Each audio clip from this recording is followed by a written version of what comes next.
তোমাদের জন্য উত্তম আদর্শ আছে, বড়ই আফসোস, কষ্ট আর পরিতাপের সাথে বলতে হয়, বর্তমানে আমাদের অনেক যুবক ভাইয়েরা নায়কের জীবনী পড়ে তারা নায়ককে চেনার জন্য খেলোয়াড়ের জীবনী নিয়ে গবেষণা করে আলোচনা করে খেলোয়াড়কে চেনার জন্য, কবিদের জীবনী নিয়ে আলোচনা করে কবিকে চেনার জন্য। আরো কষ্ট, আফসোস আর পরিতাপের সাথে বলতে হয়, অনেক মা বাবা ঘরে টিভি সিনেমা চলে আর সেইখানে নায়ক নায়িকাদের পরিচয় তার সন্তানদেরকে মা বাবা পরিচয় করিয়ে দেয়। বলেন ঠিক কিনা? আফসোস লাগে ওই বাবার জন্য, মার জন্য, যে বাবা মা সিনেমা টিভি নাটক দেখে, খেলা দেখে আর সন্তানকে পরিচয় করিয়ে দেয় টিভিতে, ওইটা ওই নায়ক, ওইটা ওই খেলোয়াড়, এভাবে নায়ক নায়িকার পরিচয় সন্তানকে দেয়, কিন্তু রাসূলুল্লাহর জিন্দেগি আলোচনা করে রাসূলুল্লাহর পরিচয় সন্তানকে দেয় না। আছে কিনা? বিস্তারিত বলতে গেলে অনেক সময়ের দরকার, শুধু আমি সংক্ষিপ্ত আকারে আবারও আপনাদেরকে স্মরণ করিয়ে দেই। রাসূলুল্লাহ সাল্লাল্লাহু আলাইহি ওয়াসাল্লামকে আমরা চিনতে পারিনি, এটা আমাদের ব্যর্থতা। আমরা যদি না চিনতে পারি, এটা আমাদের ব্যর্থতা। আল্লাহর সমস্ত কুল কায়নাত, সমস্ত মাখলুকাত রাসূলুল্লাহকে চিনেছে। তিরমিজি শরীফের হাদিসের মধ্যে আসছে, প্রাণীরা তো আল্লাহর রাসূল সাল্লাল্লাহু আলাইহি ওয়াসাল্লামকে চিনতো, প্রাণহীন জিনিসও আল্লাহর নবীকে চিনতো।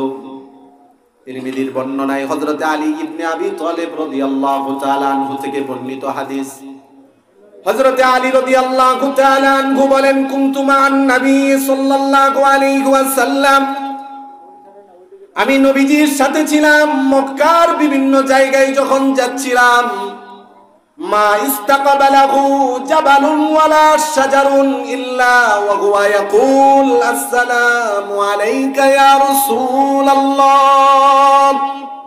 হযরত আলী রাদিয়াল্লাহু তাআলা আনহু তিনি বলেন, মক্কার যেদিক দিয়ে যাচ্ছিলাম, কোন গাছের সামনে দিয়ে, কোন পাহাড়ের সামনে দিয়ে যখনই যেতাম, রাসূলুল্লাহ আমাদের সাথে ছিলেন। আল্লাহর নবীকে গাছ সালাম দিত, পাহাড় সালাম দিত। বলেন সুবহানাল্লাহ।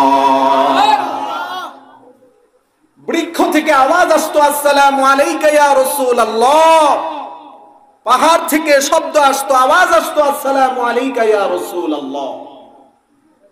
আমি আপনি আমরা চিনতে পারিনি, এটা আমাদের ব্যর্থতা। এর চেয়ে কপাল পোড়ার বিষয় আর কোনো কিছুই হতে পারে না, যে আমরা মানুষ হয়ে, আশরাফুল মাখলুকাত হয়ে, আল্লাহ তাআলা আমাদেরকে আকল নামক নিয়ামত দান করেছেন, এটা পেয়েও আমরা রাসূলকে চিনতে পারিনি। আমরা দুনিয়ার সেলিব্রিটি যারা, তাদেরকে চিনার মধ্যে ব্যস্ত রয়েছি।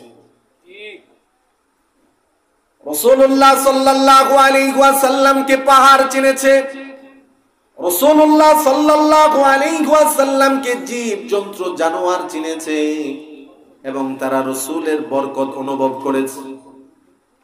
উহুদ পাহাড়, এটা একটা প্রসিদ্ধ পাহাড়, মদিনার মধ্যে অবস্থিত উহুদ পাহাড়।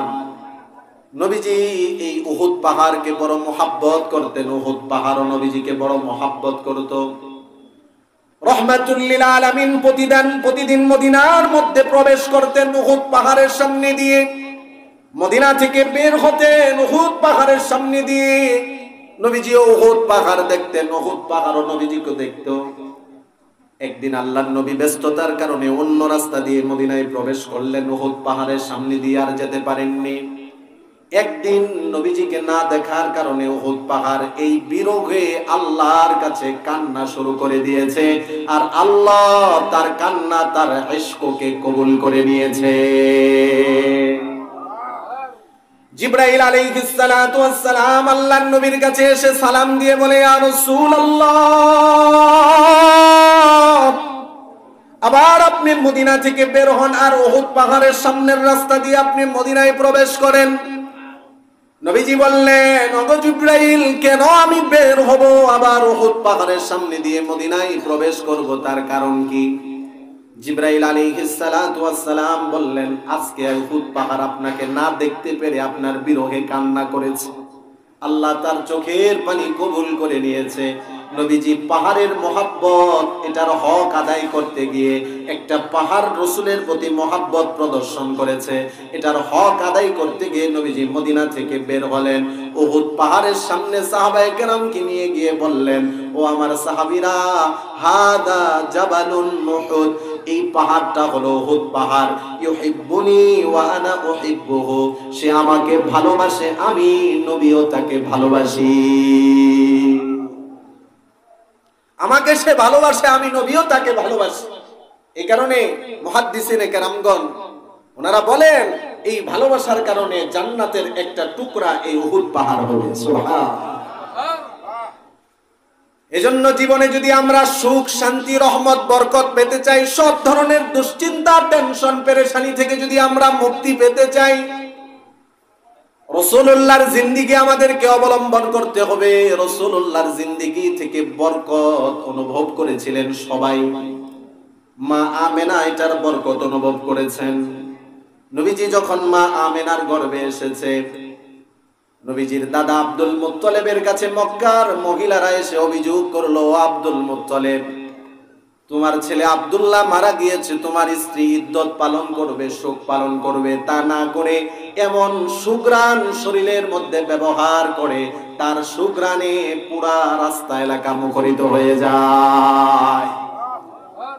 মক্কার মহিলারা এসে অভিযোগ করার পরে রাসূলের দাদি আব্দুল মুত্তালিবের স্ত্রী উনিও এবার বললেন, ও প্রাণের স্বামী, আমি অনেক দিন ধরে বলতে চেয়েছিলাম যে আমাদের বৌমা যখন গোসলখানায় প্রবেশ করে, গোসল কাজ সম্পূর্ণ করে যখন বের হয়, পুরা গোসলখানা থেকে মিশকে আম্বরের গ্রাম বের হয়। আল্লাহর নবীর দাদা আব্দুল মুত্তালিব এবার ওনার পুত্রবধূকে ডাক দিলেন, মা আমেনাকে ডাক দিয়ে তিনি বলতেছেন, ও মা, আমি জানি তোমার মনে অনেক ব্যথা, অনেক যন্ত্রণা, অনেক কষ্ট, আমার ছেলে আব্দুল্লাহর ইন্তেকাল হয়ে গিয়েছে। ওগো মা, মক্কার মহিলারা এসে আমি আব্দুল মুত্তালিবের কাছে তোমার ব্যাপারে একটা অভিযোগ করতেছে, আমার সুনাম সুখ্যাতি চতুর্দিকে আছে। ওগো মা, মহিলারা অভিযোগ করতেছে তোমার স্বামী মারা গিয়েছে, তোমাকে তো ইদ্দত পালন করা দরকার, তুমি ইদ্দত না পালন করে তুমি নাকি সুঘ্রাণ ব্যবহার করো।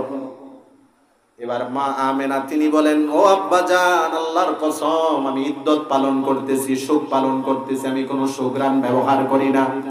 তবে আমার শরীর থেকে সুঘ্রাণ পাওয়া যায়, এটা আমি অনুভব করেছি। শুধু শরীর থেকে না, আমার থুতু আমি নিক্ষেপ করলে সেটা থেকেও আমি মিশকে আম্বরের ঘ্রাণ পাই।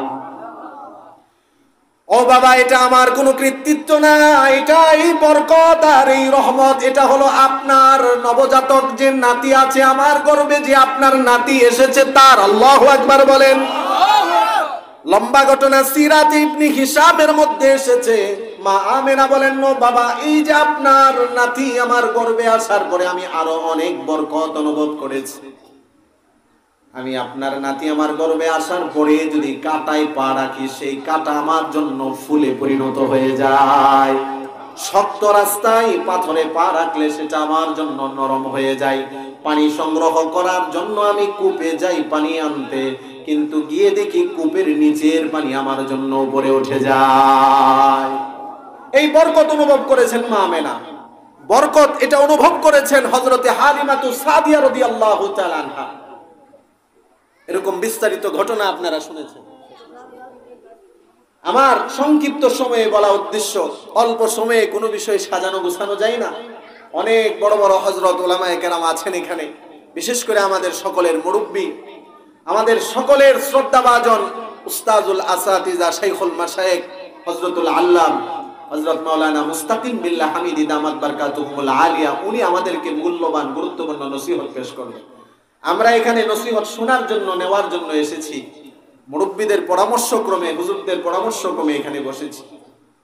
এই সংক্ষিপ্ত সময়ের মধ্যে বিক্ষিপ্তভাবে যা কিছুই বললাম, আল্লাহ তাআলা আমাকে আপনাদের সবাইকে আমল করার তৌফিক দান করুন। সকলে বলি আমিন। ওয়া আখিরু দাওয়ানা আলহামদুলিল্লাহি রাব্বিল আলামিন। আসসালামু আলাইকুম ওয়া রাহমাতুল্লাহি ওয়া বারাকাতুহু। আলহামদুলিল্লাহ।